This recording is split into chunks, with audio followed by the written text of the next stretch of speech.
ವರಮಹಾಲಕ್ಷ್ಮಿ ಹಬ್ಬದ ಶುಭಾಶಯಗಳು. ನೀವೆಲ್ಲ ಹಬ್ಬ ಆಚರಿಸ್ತಿದ್ದೀರಾ ಗೊತ್ತು. ನಾನು ಈ ವಾರ ಮಾಡ್ತಿದ್ದೀನಿ, ಹೀಗಾಗಿ ನಾನು ಲೇಟಾಗಿ ವಿಶ್ ಮಾಡ್ತಾ ಇದ್ದೀನಿ.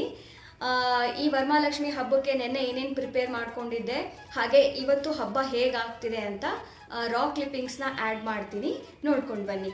ನಿಮಗೆಲ್ಲ ಇಷ್ಟ ಆದರೆ ಪ್ಲೀಸ್ ಲೈಕ್ ಮಾಡಿ, ಸಬ್ಸ್ಕ್ರೈಬ್ ಮಾಡಿ, ಹಾಗೆ ಶೇರ್ ಕೂಡ ಮಾಡಿ. ಮತ್ತು ನಿಮ್ಮ ಮನೆಯಲ್ಲಿ ಹಬ್ಬ ಹೇಗಾಯಿತು ಅನ್ನೋದನ್ನು ಸಹ ಕಮೆಂಟ್ ಮಾಡಿ. ಹಾಗೆ ನಮ್ಮ ಲಕ್ಷ್ಮಿ ಹೇಗೆ ಕಾಣ್ತಿದ್ದಾಳೆ ಅಂತಲೂ ಕಮೆಂಟ್ ಮಾಡಿ. ಈ ರೀತಿ ನಾನು ಸೀರೆ ಉಡಿಸಿರೋದು ಫಸ್ಟ್ ಟೈಮ್, ಹಾಗಾಗಿ ಹೇಗೆ ಕಾಣ್ತಿದ್ದಾಳೆ ಅಂತ ಕಮೆಂಟ್ ಮಾಡಿ. Thank you. ಇದು ಗುರುವಾರದ ವಿಡಿಯೋ. ನಮ್ಮ ಫ್ರೆಂಡ್ ಮನೆಯಲ್ಲಿ ಮದುವೆ ಇತ್ತು, ಸೋಮವಾರ ಮದುವೆ ಇದೆ, ಅದಕ್ಕೆ ಅವರು ಗುರುವಾರನೇ ಮೆಹಂದಿ ಶಾಸ್ತ್ರಕ್ಕೆ ಕರೆದಿದ್ರು, ಹೋಗಿದ್ವಿ. ಈಗ ಕೆಲವೊಬ್ಬರು ಹೇಳ್ತಾರೆ ಇದು ನಾರ್ತ್ ಇಂಡಿಯಾ ಪದ್ಧತಿ, ನಮ್ಮದೆಲ್ಲ ಇಲ್ಲ, ನಮಗೆಲ್ಲ ಈ ಥರ ಇರಲಿಲ್ಲ ಅಂತ ಹೇಳಿ. ಆದರೆ ಈ ಕಾರಣದಿಂದ ಎಲ್ಲರೂ ಸೇರ್ತಾರೆ, ಖುಷಿ ಪಡ್ತಾರೆ, ನಗ್ತಾರೆ ಅಂತ ಅಂದರೆ ಆ ಪದ್ಧತಿ ಮಾಡೋದ್ರಲ್ಲಿ ತಪ್ಪೇನಿದೆ ಅಂತ ನನಗನ್ಸುತ್ತೆ. ಈಗಂತೂ ಎಲ್ಲರೂ ಮೆಹಂದಿ ಹಾಕ್ಕೊಂಡೇ ಹಾಕೋತಾರೆ, ಈಗ ಯಾರೂ ಹಾಕ್ಕೊಳ್ಳದೆ ಇರಲ್ಲ. ಆದರೆ ಕೆಲವೊಬ್ಬರು ಆ ರೀತಿ ಅಂತಾರೆ, ಅದಕ್ಕೆ ಹಾಗೆ ಹೇಳಿದೆ.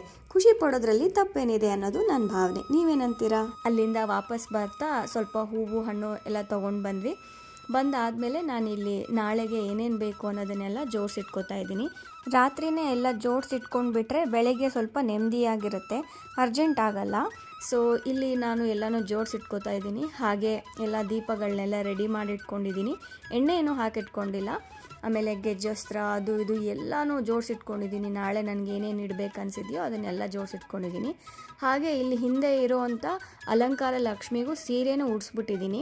ಸೀರೆ ಉಡ್ಸೋದೆಲ್ಲ ಏನು ನಮ್ಮ ಮನೇಲಿ ಪದ್ಧತಿ ಇಲ್ಲ, ಬಟ್ ಹಿಂದೆ ಒಂದು ಇಡ್ಬೋದಲ್ವಾ ಅಂತ ಹೇಳಿ ನಾನು ಈ ವರ್ಷದಿಂದ ಇಡ್ತಾಯಿದ್ದೀನಿ. ನಾಳೆ ಮೇನು ಕಳಶ ಪೂಜೆ ಆಗುತ್ತೆ.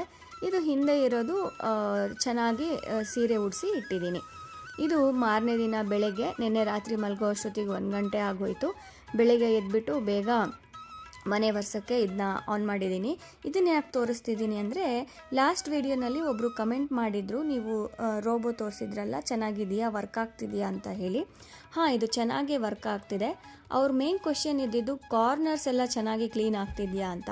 ಹಾಂ, ಕಾರ್ನರ್ಸ್ ಕೂಡ ಕ್ಲೀನ್ ಆಗ್ತಿದೆ. ನಿಮಗೆ ತುಂಬ ಸ್ಯಾಟಿಸ್ಫ್ಯಾಕ್ಷನ್ ಇಲ್ಲ ಅಂದರೆ ತುಂಬ ಎಡ್ಜಸ್ಗೆ ಇದು ಹೋಗೋಕ್ಕಾಗಲ್ಲ. ಸೊ ಅಂಥ ಜಾಗದಲ್ಲಿ ನಾವು ಒಂದು 15 ದಿನಕ್ಕೊಂದ್ಸತಿ ಒರೆಸ್ಕೊಂಡ್ರೆ ಸಾಕು ಅಂತ ನನಗನ್ಸುತ್ತೆ. ಅದು ಬಿಟ್ಟರು ಎಲ್ಲ ಸ್ಟ್ರೆಸ್ ಫ್ರೀ ಆಗಿರ್ಬೋದು. ಮೇನ್ ಅಂತಂದರೆ ಇದು ಕೂದಲನ್ನ ಬಿದ್ದಿರತ್ತಲ್ಲ ಮನೆಗಳಲ್ಲಿ, ಅದನ್ನು ಫುಲ್ ಎಲ್ಲ ಕ್ಲೀನಾಗಿ ಸಕ್ ಮಾಡ್ಕೊಂಡ್ಬಿಟ್ಟಿರತ್ತೆ. ನಾವು ಒರೆಸಿದ್ರೂ ಅಷ್ಟು ಕ್ಲೀನಾಗಿ ಕೂದಲೆಲ್ಲ ಹೋಗಲ್ಲ. ಬಟ್ ಇದಕ್ಕೆ ಸಕ್ ಮಾಡೋ ಅಂಥ ಪವರ್ ಇರೋದ್ರಿಂದ ಕೂದಲನ್ನೆಲ್ಲ ತುಂಬ ಚೆನ್ನಾಗಿ ಸಕ್ ಮಾಡಿರುತ್ತೆ. ಸೊ ಚೆನ್ನಾಗಿ ವರ್ಕ್ ಆಗ್ತಿದೆ. ಹಾಗೆ ಬೆಳಗ್ಗೆ ಎದ್ಮೇಲೆ ನೆನ್ನೆ ರಾತ್ರಿ ಹೂವೆಲ್ಲ ತಂದು ಇಟ್ಕೊಂಡಿದ್ವಲ್ವ ಫ್ರಿಜ್ಜಲ್ಲಿ, ಅದನ್ನು ಇಲ್ಲಿ ಬುಟ್ಟಿಗಳಿಗೆಲ್ಲ ಹಾಕಿ ರೆಡಿ ಮಾಡಿ ಇಟ್ಕೊಂಡಿದ್ದೀನಿ. ಹಾಗೆ ಎಲ್ಲ ಸಾಮಾನುಗಳನ್ನ ಕೈಗೆ ಸಿಗೋ ಥರ ಹತ್ತಿರದಲ್ಲೇ ಇಟ್ಕೊಂಡಿದ್ದೀನಿ.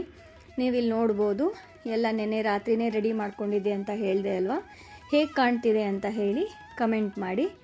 ಆಮೇಲೆ ಇಲ್ಲಿ ಪಕ್ಕದಲ್ಲಿ ದೀಪಗಳನ್ನೆಲ್ಲ ರೆಡಿ ಮಾಡಿ ಇಟ್ಕೊಂಡಿದ್ದೆ, ಅದನ್ನು ಕೂಡ ನೀವು ನೋಡ್ಬೋದು. ಇವಾಗ ಸ್ನಾನ ಮಾಡಿ ಬಂದಮೇಲೆ ಎಲ್ಲ ಪೂಜೆ ಶುರು ಮಾಡ್ಕೋತೀನಿ. ಇವಾಗ ಸ್ನಾನ ಮಾಡ್ಕೊಂಡು ಬಂದೆ. ಆಮೇಲೆ ಅನ್ನಿಸ್ತು ಈ ಪೂಜೆ ಕುತ್ಕೊಂಡ್ಬಿಟ್ರೆ ನೈವೇದ್ಯ ಆಗಲ್ಲ ಅಂತ ಹೇಳಿ. ಹಾಗಾಗಿ ಫಸ್ಟ್ ಇಲ್ಲಿ ನೈವೇದ್ಯಕ್ಕೆ ಕುಕ್ಕರ್ ಇಟ್ಬಿಟ್ರೆ ಪಕ್ಕದಲ್ಲಿ ಪೂಜೆ ಆಗೋ ಅಷ್ಟೊತ್ತಿಗೆ ಇಲ್ಲಿ ಕುಕ್ಕರ್ ಕೂಗಿರುತ್ತೆ, ನೈವೇದ್ಯ ಮಾಡೋಕ್ಕೂ ಸರಿಗಿರುತ್ತೆ ಅಂತ ಹೇಳಿ ನಾನಿಲ್ಲಿ ಏನು ಜಾಸ್ತಿ ಮಾಡ್ಕೋತಾ ಇಲ್ಲ, ಒಬ್ಬಟ್ಟೆಲ್ಲ ಏನು ಮಾಡ್ತಾ ಇಲ್ಲ. ಜಸ್ಟ್ ಒಂದು ಶಾಲ್ಯನ್ನ ಹಾಗೆ ಒಂದು ಚಿತ್ರಾನ್ನ ಮಾಡ್ಕೋತಾ ಇದ್ದೀನಿ. ಚಿತ್ರಾನ್ನಕ್ಕೆ ಕುಕ್ಕರ್ ಇಟ್ಟಿದ್ದೀನಿ. ಇಲ್ಲಿ ಶಾಲ್ಯನ್ನ ಮಾಡೋದಕ್ಕೆ ಸ್ವಲ್ಪ ಬಾಸುಮತಿ ರೈಸ್ ತೊಗೊಂಡು ಸ್ವಲ್ಪ ತುಪ್ಪ ಹಾಕಿ ಅದನ್ನ ಫ್ರೈ ಮಾಡಿ ಸ್ವಲ್ಪ ಹಾಲು ಹಾಕ್ಬಿಟ್ಟು ಕುಕ್ಕರ್ ವಿಜಿಲ್ ಕೂಗಿಸಿದ್ರೆ, ಆಮೇಲೆ ಪ್ರೆಷರ್ ಇಳಿದ್ಮೇಲೆ ನಾವು ಅದಕ್ಕೆ ಬೆಲ್ಲ ಬೇಕಂದರೆ ಬೆಲ್ಲ, ಸಕ್ಕರೆ ಬೇಕಂದರೆ ಸಕ್ಕರೆ ಹಾಕಿ ಮಿಕ್ಸ್ ಮಾಡಿಕೊಂಡ್ರೆ ಶಾಲ್ಯನ್ನ ತುಂಬ ಚೆನ್ನಾಗಿರುತ್ತೆ. ನೀವು ಟ್ರೈ ಮಾಡಿ ನೋಡಿ ಬೇಕಂದರೆ. ಬೆಲ್ಲ ಹಾಕಿದ್ರೂ ತುಂಬ ಟೇಸ್ಟಿಯಾಗಿರುತ್ತೆ. ನಾನಿವತ್ತು ಫಾರ್ ಅ ಚೇಂಜ್ ಅಂತ ಹೇಳಿ ಸಕ್ಕರೆನೇ ಹಾಕಿ ಮಾಡ್ತಾಯಿದ್ದೀನಿ. ಈ ಚಿಕ್ಕ ಕುಕ್ಕರ್ಗಳು ತುಂಬ ಚೆನ್ನಾಗಿರುತ್ತೆ, ಏನಾದರೂ ಈ ಥರ ಚಿಕ್ಕ ಚಿಕ್ಕದಾಗಿ ಮಾಡ್ಕೊಳ್ಳೋದಕ್ಕೆ. ಆದರೆ ಒಂದು ಪ್ರಾಬ್ಲಮ್ ಏನಂದರೆ, ನಾವು ಎಷ್ಟೇ ಲೋ ಫ್ಲೇಮಲ್ಲಿ ಇಟ್ಟರೂ ಇದು ಉಕ್ಕಿ ಆಚೆ ಬಂದುಬಿಡುತ್ತೆ. ಅದಕ್ಕೆ ನಾನಿಲ್ಲಿ ನೋಡ್ತಾ ಇದ್ದೀನಿ ಚಿಕ್ಕದಾಗಿ ಲೋ ಫ್ಲೇಮಲ್ಲಿ ಇದೆಯೋ ಇಲ್ವೋ ಅಂತ.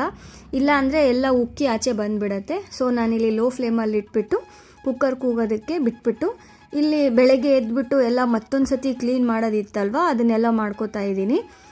ಕ್ಲೀನ್ ಎಲ್ಲ ಮಾಡಿ ರಂಗೋಲಿ ಎಲ್ಲ ಹಾಕ್ಕೊಂಡು ಆಮೇಲೆ ಎಲ್ಲ ರೆಡಿ ಮಾಡಿ ಇಟ್ಕೊಂಡು ಆಮೇಲೆ ಪೂಜೆ ಮಾಡೋಕ್ಕೆ ಕೂತ್ಕೋತೀನಿ ಒಂದೇ ಸತಿ. ಯಾಕಂದರೆ ತಿರ್ಗಾ ಹೇಳ್ತಾ ಇದ್ದರೆ ಅದೊಂಥರ ಕಾನ್ಸಂಟ್ರೇಷನ್ ಇರಲ್ಲ. ಹೀಗಾಗಿ ಎಲ್ಲ ಮಾಡಿ ಇಟ್ಕೋತಾ ಇದ್ದೀನಿ.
ಎಸ್, ಇದು ನಮ್ಮ ಮನೆಯ ಪೂಜೆ. ನಾನು ಪೂಜೆ ಮಾಡಬೇಕಾದ್ರೆ ಏನು ವಿಡಿಯೋ ತೊಗೊಳಕ್ಕೆ ಹೋಗಲಿಲ್ಲ. ಅದು ಒಂಥರ ನೆಮ್ಮದಿಯಾಗಿ ಪೂಜೆ ಮಾಡೋಕ್ಕಾಗಲ್ಲ, ಕ್ಯಾಮ್ರಾ ಆ ಕಡೆ ಈ ಕಡೆ ಇಡು ಅಂತ ಹೇಳ್ಬಿಟ್ಟು.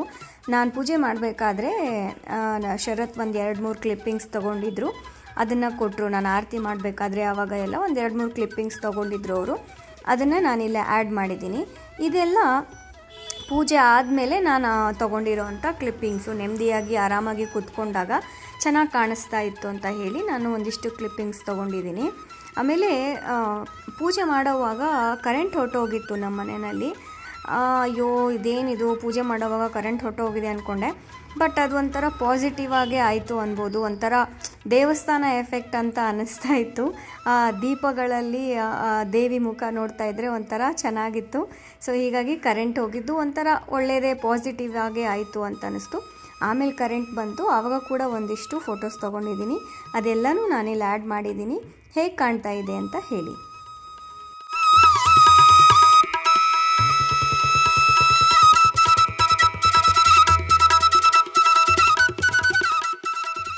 ಮನೆಯಲ್ಲಿ ಪೂಜೆ ಎಲ್ಲ ಆದಮೇಲೆ ಸೋಮವಾರ ಮದುವೆ ಇದೆ ಅಂತ ಹೇಳಿದ್ನಲ್ಲ, ಅವ್ರ ಮನೆಯಲ್ಲಿ ಬಳೆ ಶಾಸ್ತ್ರಕ್ಕೆ ಕರೆದಿದ್ರು. ಸೊ ಅಲ್ಲಿಗೂ ಕೂಡ ಹೋಗಿ ಬಂದ್ವಿ ಮಧ್ಯಾಹ್ನ. ಅಲ್ಲಿ ಬಳೆ ಎಲ್ಲ ಇಡಿಸ್ಕೊಂಡು ವಾಪಸ್ ಮತ್ತೆ ಸಂಜೆ ದೀಪ ಹಚ್ಚೋ ಅಷ್ಟೊತ್ತಿಗೆ ಮನೆಗೆ ಬಂದು ಸಂಜೆ ದೀಪ ಹಚ್ಚಿ ಅದಾದಮೇಲೆ ಮುತ್ತೈದೆಯರನ್ನ ಕರೆದಿದ್ದೆ.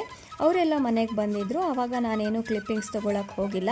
ಹೀಗಿತ್ತು ನಮ್ಮ ವರಮಹಾಲಕ್ಷ್ಮಿ ಹಬ್ಬ. ನಿಮ್ಮ ವರಮಹಾಲಕ್ಷ್ಮಿ ಹೇಗಿತ್ತು ಅಂತ ಹೇಳಿ ಕಮೆಂಟ್ ಮಾಡಿ. ನಮ್ಮ ಲಕ್ಷ್ಮಿ ಹೇಗೆ ಕಾಣ್ತಿದ್ದಾಳೆ ಅಂತ ಸಹ ಕಮೆಂಟ್ ಮಾಡಿ.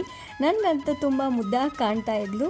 ನೀವು ಹೇಗೆ ಕಾಣ್ತಾ ಇದ್ಲು ಅಂತ ಸಹ ನೀವು ಕಮೆಂಟ್ ಮಾಡಿ. ಸಬ್ಸ್ಕ್ರೈಬ್ ಮಾಡದೆ ನೋಡ್ತಾ ಇದ್ದರೆ ಪ್ಲೀಸ್ ಸಬ್ಸ್ಕ್ರೈಬ್ ಮಾಡಿ. Thank you.